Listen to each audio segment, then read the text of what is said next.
there's the customers that you have, and then there's the customers that you want.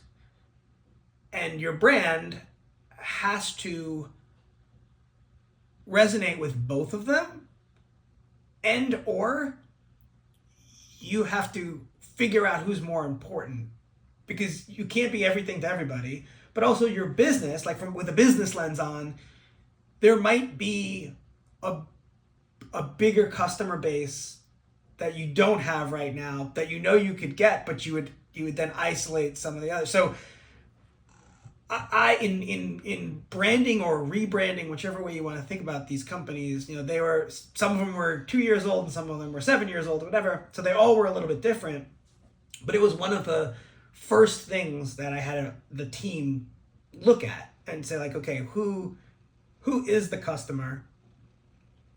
Who do you want the customer to be?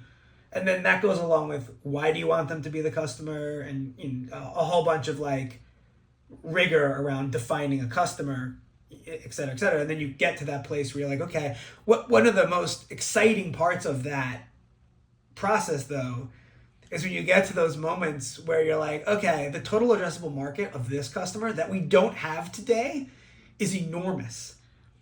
But the customer we have today is a smaller addressable market, and they tend to not spend as much money and whatever. And so, okay, we're going to change like this, which is definitely going to upset a lot of our current customers. And so we're going to see a dip in revenue until we get the new customer deeper into the funnel and buying.